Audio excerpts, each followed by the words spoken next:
Bonjour et bienvenue, c'est la suite de la vidéo sur le nettoyage de la vigne qui avance bien un mois après la dernière vidéo. Je vais vous montrer comment ça bouge. Déjà ici, on est dans la lande pour une fois, pas dans la vigne.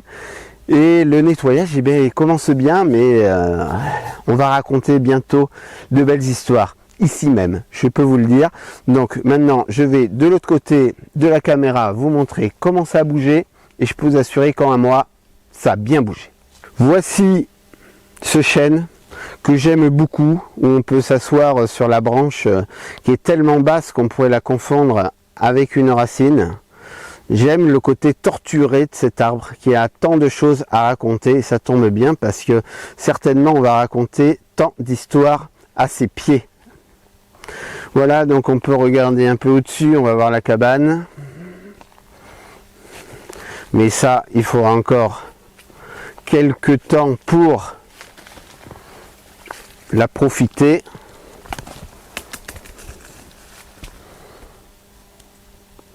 Avec aussi son chêne centenaire que j'ai toujours connu. Donc profitant évidemment des couleurs de l'automne des chênes.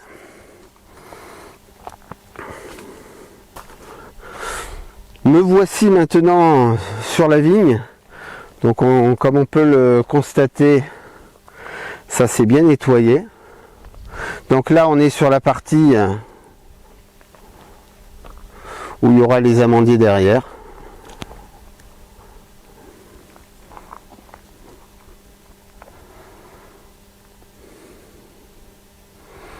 Donc toute la première partie. Comme on peut voir, donc le canal que j'aime tant et que je vous expliquerai le fonctionnement.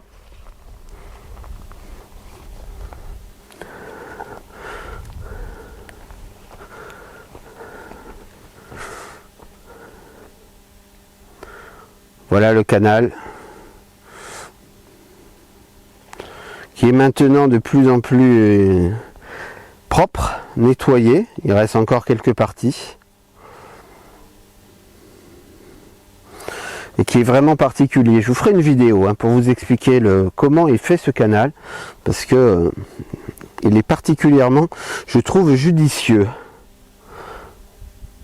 Donc comme toujours, on peut voir des trous, des trous, des trous, des trous, parce que tout est déraciné à la main.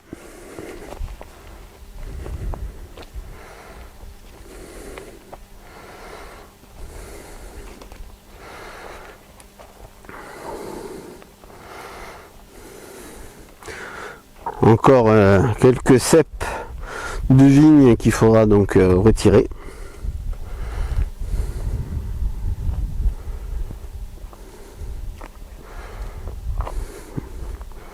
Voilà, donc en avançant, je fais très attention parce qu'il y a des trous absolument partout. Alors, je vais juste expliquer que je laisse les trous pour savoir exactement où étaient les plantes que j'ai retirées. Évidemment, après, tout sera rebouché en même temps.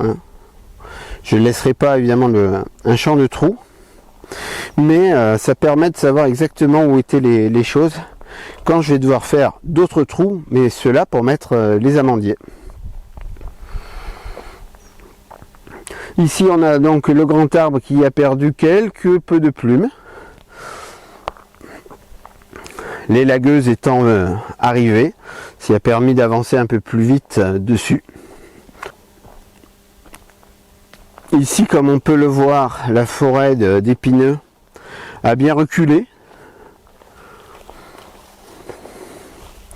Le pied de lavande maintenant est accessible. Et il reste encore un énorme tas à retirer qui le sera fait bien évidemment. Et là maintenant on revoit, parce que j'ai retouché un peu, on ne le voyait pas il y a un mois, le canal qui était un petit peu nettoyé. J'ai mis un tout petit coup dessus pour le revoir, et on peut constater que finalement les amandiers ne se sont pas mis dans le canal mais tout au bord. Voilà la bruyère, mais ça, elle va rester encore un petit peu, c'est pas la priorité des priorités. Le chêne, il est là, lui, il restera. Et le champ de ronces étant, bien évidemment, derrière. Voilà le tas de bois que l'on peut voir ici augmente. Il sera mis bien évidemment ensuite coupé en morceaux et partira à la cheminée. Donc voilà ce petit passage beaucoup plus court que le premier il y a un mois, parce qu'on a dit beaucoup de choses et donc on ne va pas le répéter. Donc voici ce travail dantesque qui est fait.